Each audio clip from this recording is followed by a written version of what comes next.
So we've done the shooty part of the game. Now we have to do the talky talk part of the game. So let's go talk to our teammates, see what's on their mind after. Well, we went to Novaria, found out Matriarch Venezia, not really a bad woman, just she's misguided because of Saren's, mind control or indoctrination, as it were. And her daughter had to watch her die, and then we decided to release Queen of the Rachni, the species that nearly drove the galaxy to extinction 1,000 years ago, so they might have something on their mind. What's up, Kaiden? Anything you need, Commander? Just trying to get a sense of where the crew's at. Thoughts? I didn't figure you'd have time to talk with all that's going on. There's gotta be some xenobiologists who want to read about the Thorian. Didn't I talk to you after the Thorian anyway? Okay, sure. Paperwork will keep. Something on your mind? I'm just looking for an ear. The debriefing wasn't the right place to say how ridiculous this is. Seems like every other race in the galaxy is wrapped up in their own problems. They don't want to see what's coming. It's always like that. It's not even just in this video game. Video games have to draw off of something. They usually draw off of real life. People don't want to. They're scared. Wanting to believe everything will be fine? Sounds like human nature to me. Yeah, I guess some things carry across species well enough. I should remember that after what happened with Vernus. Name drop? Who's that? I think you'd carry a grudge over the crap you took from Vernus.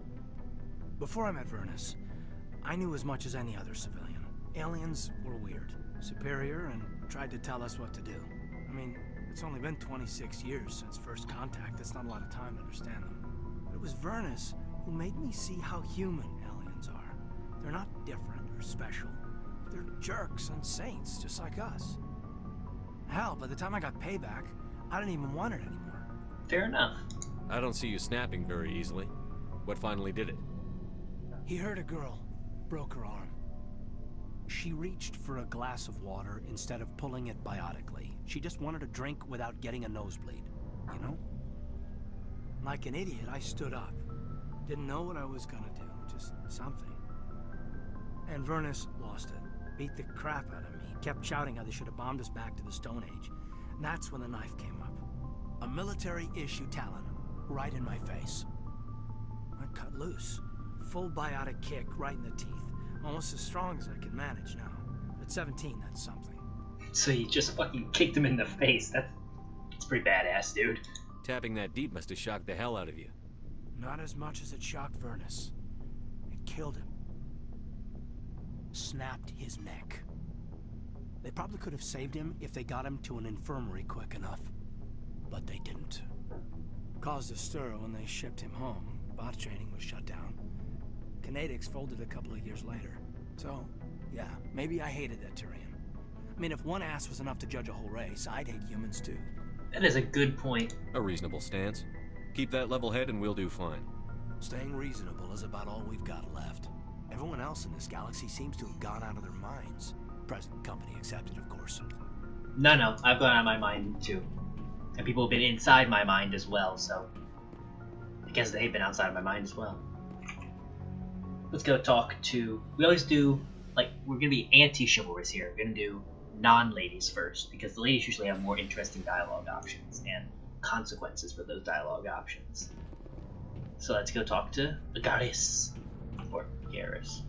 But I like what Kaiden was saying about how aliens, you meet them and you realize they're pretty human. It's not just the idea that, like, we have to associate something with aliens to make them make sense to us, which is why in sci-fi shows and movies and books you always see humanoid versions of different things like animals or plants or something, but they're always humanoid, because we really can't wrap our head around something that's truly alien. Once again, I hope you can hear the air quotes as I say the word alien, because it's easy to imagine a humanoid dog or a humanoid tree even, but can you imagine a whole world that's just one sentient mass? There's actually a book about it. It's called Solaris. I had to read it for college, freshman year. It's a good book. Really good book. It's wordy, it's philosophical, and it's up its own ass a lot. But if you get past that, it's a good book. But that's what's so difficult. And people are always like, oh, it's so uninspired. Another dog alien or another jellyfish alien. Can't you pick something different? No, like, you can't just draw from the void. It's so hard to imagine something like that and to give it character. Like, yeah, an alien could be a sentient equation, but what are its attitudes? What are its motives? What does it want to be? What does it want to do? What made it that way? It's just hard to do. We even had like a whole lecture about aliens in. I went there for extra credit for English class, and for some reason it turned oddly sexual. And I mean a joke, like you always see on YouTube videos gone sexual, but no, seriously, it did. And then I don't even know. It got tentacles were involved, and it was just weird, dude. I don't really want to explain that part of it, but just know that it's hard to do things that are alien without having some humanity in them. And Kaiden basically pointed that out by saying they're the same. Okay, that was the entire tangent. Let's go talk to Garrus. Commander, what can I do for you? What's up? Something bothering you? It's Saren.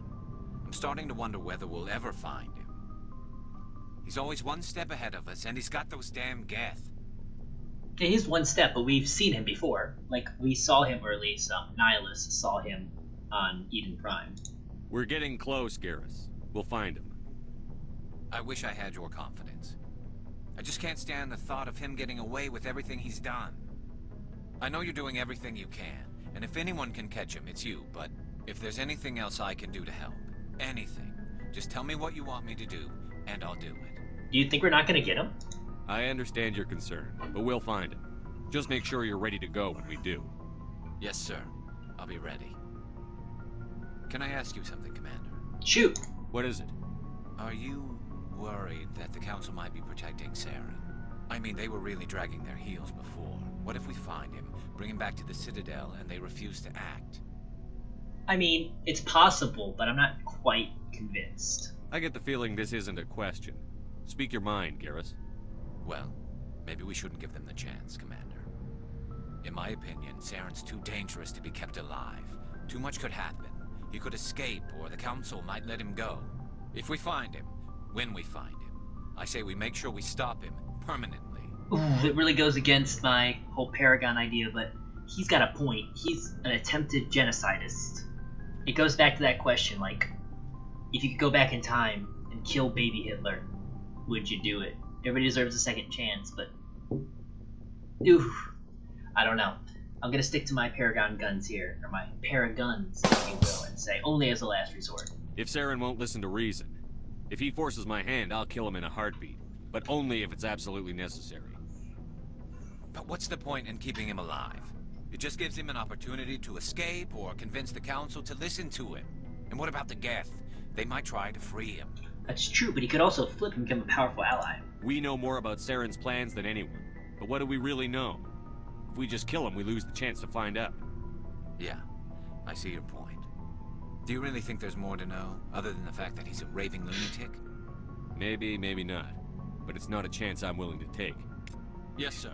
Garrus cuts through a lot of crap. I like him. Off to Rex. Hey, what up? Shepard. Personal inquiry. So, you'd rather be a merc than help your people? I'm a fighter. It's what I do. Yeah? Aren't you at all worried about what will happen to the Krogan? What the hell do you want me to do about it, Shepard? I'm tired of sticking my ass on the line and getting nothing for it. Okay. I mean, you sometimes doing the right thing means you don't get praise or a reward, except knowing that you did the right thing. So you're just giving up on your people? I gave up on fighting for a lost cause. I'm not like you, Shepard. I'm no hero. Bottom line, killing for credits simplifies things. Yeah, but who wants a simple life? You ever think about helping your people? I try not to. But there's a lot of Krogan mercs out there. I'm always running into them.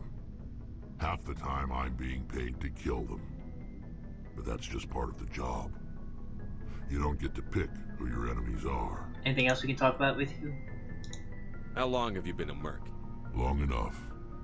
I took my first contract right after I left my home system. It's good work if it doesn't kill you. Is it fun? I get the feeling you enjoy your work. Sure. You get to see the galaxy on someone else's credits, and most days end with a good fight. I've tried more organized fighting, private armies and such, but it gets too messy. I fight best on my own, or in very small groups.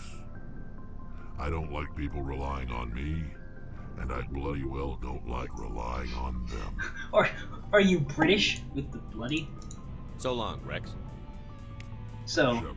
what Rex is saying is, mercenarying's a good job, mate. Easy hours. What is it? No, is it you make your own hours outside work, good pay. Because at the end of the day, someone's gonna want someone dead. Hey, Tally.